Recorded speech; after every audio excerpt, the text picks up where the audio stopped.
it takes a lot of energy to unpack all the years of like feeling like you're less than, Right.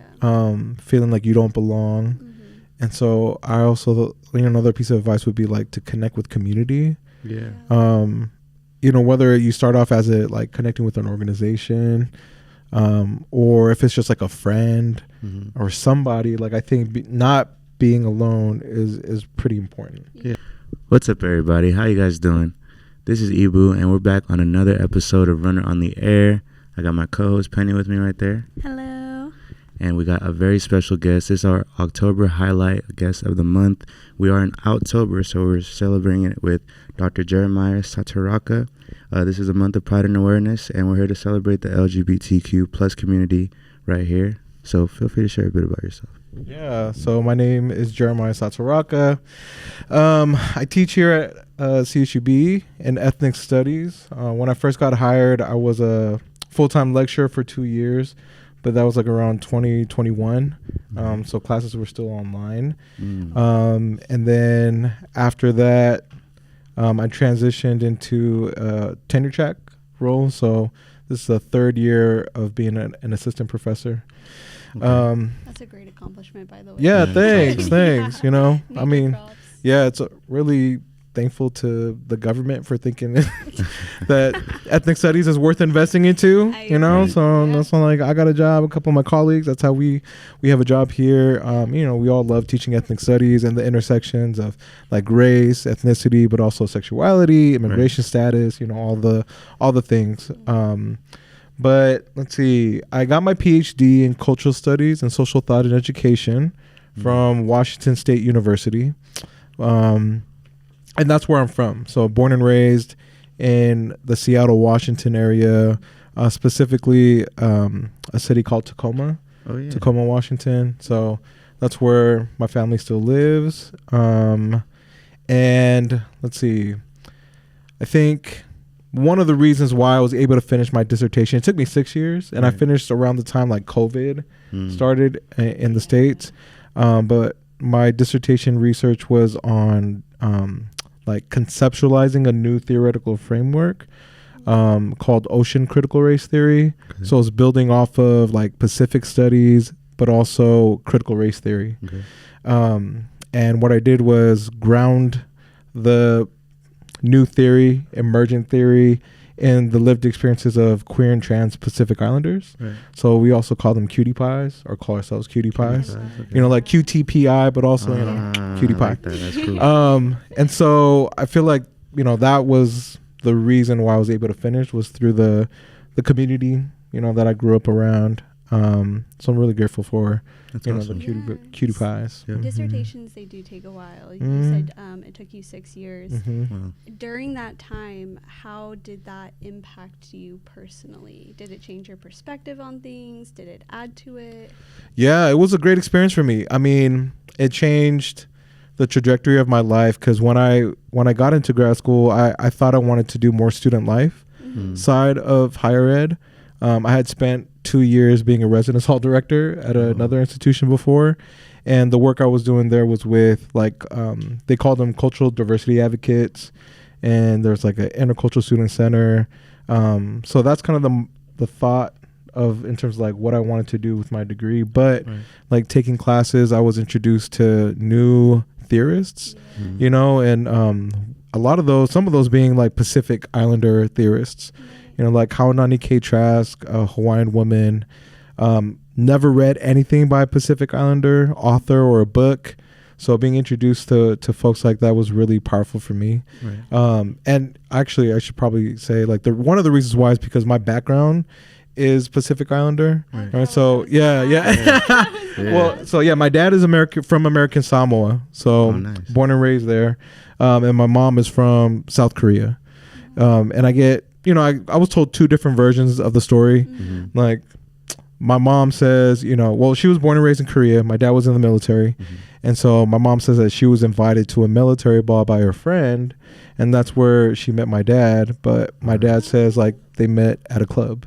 So, you know, it's like two slightly different versions. I don't ever know which one is really true. But the point being, my dad was in the military, stationed in Korea, which is where he met my mom. And then they moved to, well, we moved all over. Like my younger brother was born in Germany. Oh, wow. Yeah. Cool. And then, you know, we eventually made our way back to Washington State. Right. Yeah. So that's, you know, That's home. awesome. Mhm. Would you ever want to leave California and live somewhere else, or do you plan to stay here? Go to Washington, go abroad. Mhm. Right. That's a good question. I think I'm always open to moving around, but truth be told, I probably am tired of moving around. So I'm good, like, Yeah. you know, Right. staying put here. Like my partner, Pedro, his family lives in Tulare, Visalia area. Right.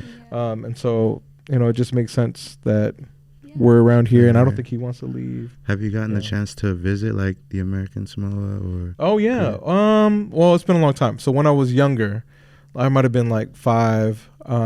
That's the last time I went to Samoa or American Samoa. That's still cool though. Yeah. It's a yeah. very different like, you know, vibe over there. Or Right. Yeah. Well, probably. I mean, from what little I can remember Right. Right. Yeah. as a 5-year-old. That's still Yeah. cool. Yeah. Yeah. But And then working, you know, with cultural diversity and being from a diverse subset of cultures, how has that helped you like in your field? Yeah, good question. I think, you know, the ethnic studies has a bunch of subfields, right? So we have like Black studies, you have Chicano studies, Latino studies, Latinx studies, Asian American studies, and is my area, as well as another field called Critical Pacific Islands and Oceania Studies. So it's a mouthful. But you know, that one builds off of like ethnic studies and Pacific studies. Right. So for me, you know, it's all about incorporating my own lived experiences into the material and the history of Asian Americans or Pacific Islanders. Right. So, you know, I think growing up, it just like the theories and the different ideas that I was introduced to, especially through grad school, it just gave me like a set of tools to help conceptualize or understand, dissect, like why certain things were the way they were. You know, like why like oppression functioned in such a intense way. You know, so that's like the framework that I like to bring to the class is like the 4 eyes of oppression. You know, you have like ideological, you have institutional and the policies, internalized. So even like communities of color or marginalized communities who internalize were like negative messages about communities, and then interpersonal, right? So, you know, the way we talk about that is like these are like the different ways in which oppression is sustained, and how those different aspects work together to maintain, whether we're talking about racism, sexism, you know, homophobia, etc. So, you know, I think it's always made sense and it's clicked in my mind, right? Dang, I should have taken one of your classes. Yeah. You just taught me something right now. Yeah. That's crazy. So we do want to congratulate you. You did win the 2025 October Campus Champion Award. Congratulations. Thank That's you. awesome. Yeah, that's amazing. And you helped put together the lavender ceremony this past school year, which is really huge on campus. Talk to us about that process. How was that like?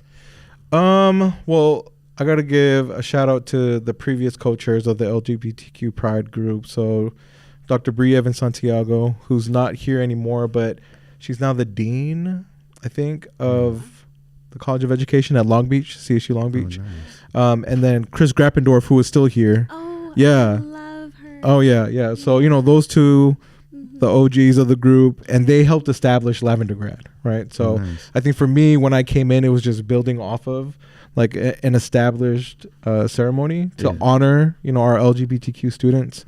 But organizing that is always fun because, you know, one of the things I thought about was like, how do I want to make this more celebratory? Like if we had all the money in the world, like I honestly want like a buffet, you know, and I wanted entertainment. We didn't have as big of a budget, but you know, what we decided to do differently was incorporate a drag performance. Oh, that's cool. So we had like two a runway and everything. Yeah, Oh, on the stage, you that's know. fire. Yeah. That's So we cool. had Sasha Rain Dupree, who's like kind of a regular here. Yeah. Sasha, and then Alexander the Queen Diva, who also performed in like some October events right now. Right. But they perform. Yeah. Yeah, I had a friend actually go to one, and we were meeting up for tennis later, and he was telling me about it, and I was like, I wish I would have known, because I would have loved to go. Yeah. But that's really cool. That I think sounds it's a really cool. great thing that we do have as much support and representation here on campus for the LGBTQ community, Right. and the fact that you've participated in that and helped set up a lot of things. Like, major props to you. That's Yeah. amazing. Thanks. The award is well deserved. Oh my gosh, so truly. encouraging. It's I'm gonna true. just stay You're here. making a change. Maybe that's what I want. No. Yeah, but thanks. That's Yeah, you know, of it is course. nice to be recognized. So it was very kind that the committee decided to do that. Never thought that was happening, so Right. it was a nice surprise for them. The current chairs, which is Dr. Tiffany Dansulis, and then Katie, Okay. yeah, who's a lecturer. So yeah, I got to give them, you know, a shout out too, because they're There you go. continuing Yeah. the work. Absolutely. Yeah. And how have you seen the LGBTQ plus community grow over the years? Yeah. Because I feel like in the past, 5 to 10 years, it's really, grown, and there's more support. So how have you seen it? That's a good question. I think, I still feel like I'm a newcomer to the area. Mm-hmm. The first 2 years that I was teaching at CUCB, like everything was still kind of shut down. Right. So, I wasn't really venturing out into the community. Right. So I feel like the last couple of years I have connected. So I think for me, it's about increasing the visibility of the groups that have been here for a while. Yeah, absolutely. That includes the center downtown, Right. the LGBTQ center. Yeah. And they're actually moving to a new home, not too far from where they're at right now. But then there's also like informal social groups. There's like a group called Queerly. Clearly. Yeah, Okay. and Queerly's been around for a while, and their story is very interesting. Like the folks who started the group called Queerly, started it because one of the partners committed suicide. Oh, man. And, there's like a lot of suicide within the LGBTQ community, Right. Yeah. and he needed like a support, and so I think he came together with some friends, and they just recognized the need to create and sustain that type of community. And then I forgot. Oh, I was introduced to the group through a mutual friend, and so I think those kind of groups do exist. Yeah. Maybe not as visible, and maybe especially right now on purpose. But I think it's important to realize, like, yeah, the groups do exist, that there's important work being done, but Kern County is a little bit of a different Yeah. Different dynamic. I was gonna place, say, so- considering self-discovery and your personal journey, would you Mhm. mind walking us Oh, through yeah. your experience in navigating that experience through family, social life, and school life? I know we covered a little bit, but Yeah, good question. Man, I grew up in a pretty religious household. Okay. So, mother and father, both Christian, and it was always expected that, we would go to church, and we did like youth group. And what was interesting is like they ended up going to two different churches because of the language. So my mom went to a Korean church and my dad went to a Samoan church, Right. but they were like 5 minutes down the street from each other. And like the elementary school that I went to was like in between. So, there's like a lot of good cultural, I think, connections and learnings. But with that came like in those contexts, like an immense amount of homophobia. Right. And so, I was always scared to think about the possibility that I could be gay. yeah. And it really wasn't until I was a college student, undergrad, when, I was at a friend's house and I like wanted to ask this question, and I asked the question. I don't even remember what the question was, but the response I remember, because my friend basically said, "Oh, okay, I'm glad you asked that question and not this other question." I was like, "Well, what did you think I was going to ask you?" And Right. she was like, "Well, I thought you were going to ask me if I thought you were gay." Right? And I was like, "What? Why would you, think I would ask that?" Right. And so she was like, "Well, because I thought you were." And so I was like, "Oh," and that just kind of, I think, made me pause a little bit and Yeah. think like, "Oh, okay. Well, actually, if I reflect upon my life, there's been a lot of moments where I've tried to like hide my, gay identity under the rug because, church and, those kinds of things. And just masculinity in general, very toxic masculinity, 100%. like to be gay or to be effeminate meant like you were weaker or less than. So, there's just like a lot of issues to walk, unpack and relearn. So that was like my, I think, beginning journey into like thinking about my own gay identity.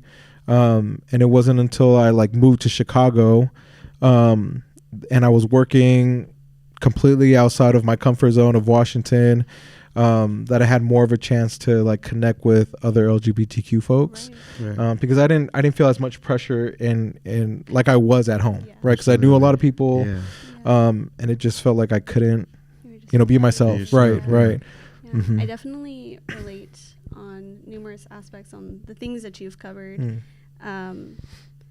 Considering that, do you have any advice for people who still struggle to not conform to their surroundings or their environments that are a little bit oppressive? And what would your advice be? Oh man. If you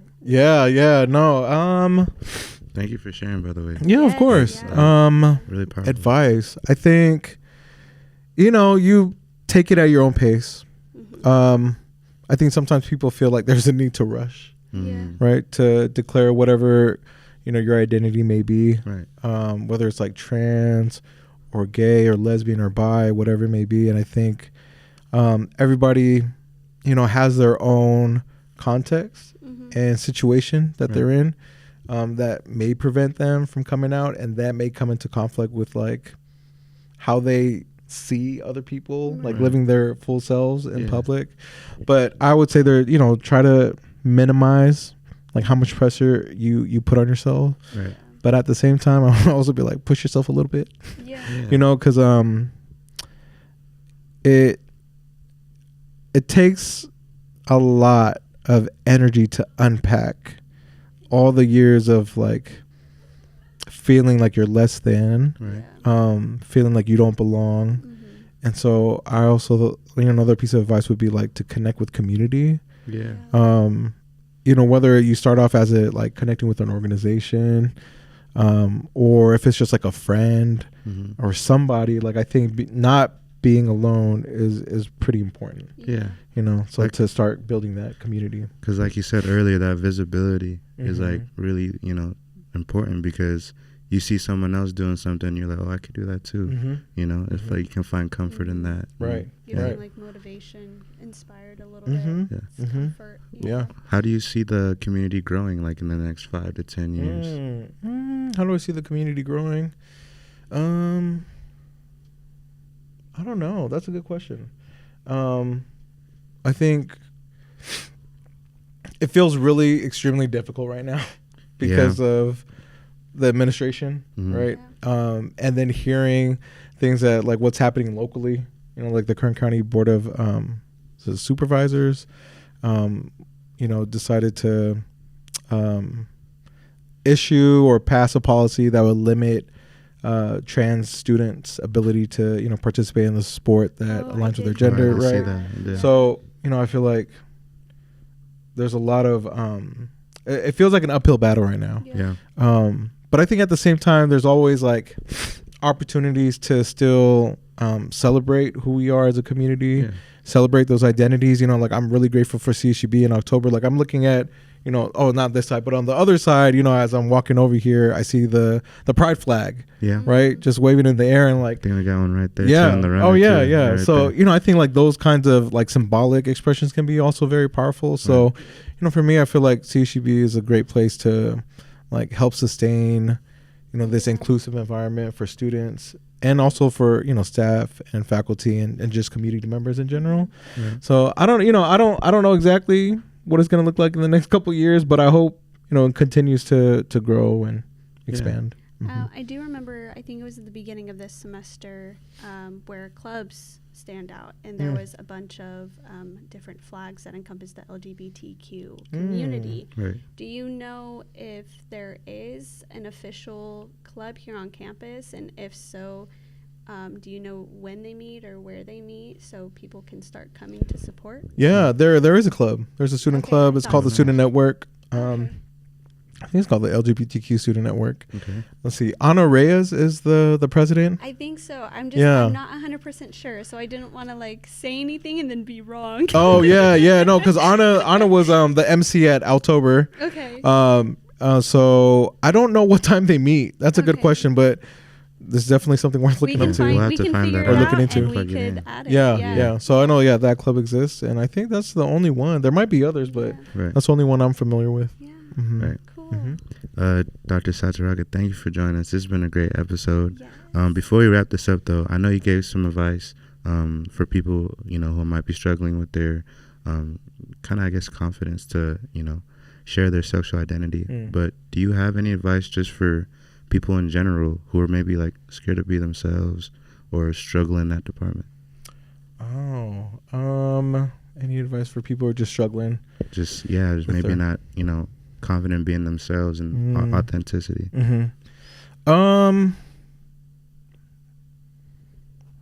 That's a good question. It's probably similar to what I said before. It's just, on your own time. Like, if you feel pressure, like, try not to put that pressure on yourself. I think, one of the things that is coming to my mind right now is like, for instance, sometimes people do have to conceal their identity, whatever it may be, because of safety reasons. Right. And one aspect that I'm thinking about right now is like, those who are undocumented. Right. Like it's very, very dangerous to, reveal that part of your identity in this context. So I think it's always going to be like, I feel like there's two ends of the spectrum where one is like be hyper visible, and that does provide opportunity for people to see like others like yourself. Right. And then there's like the other end where it's like, well, you can't really do that because your safety is at danger. Absolutely. But there's also people who who are like undocumented and queer. We call them like undocuqueer. So that's why I think that advice of just taking your own time, creating a safety network or being in some kind of community is important. And I think maybe if like in the context of students, like meeting or joining a club that may be connected to anything you're interested in could be a good start too. Absolutely. Yeah. Yeah. I wish I had better ideas. That's those perfect. Those are good starting points. And we'll have to find the information for the club and plug that in. 100%. But once again, thank you for joining us. Thank you for having me. You are a highlight guest for the month of October, so we really appreciate you, the work you've done for this campus, and the work you will continue to do. We thank you so much. Absolutely. Well, thank you for the work you do. Yeah. And listen, if you guys want to be in this chair next, go on the Instagram, click the link in the bio, fill out the form, and we'll get right back to you. In the meantime, like, comment, share, subscribe, and we'll see you guys on the next one. Deuces. Bye.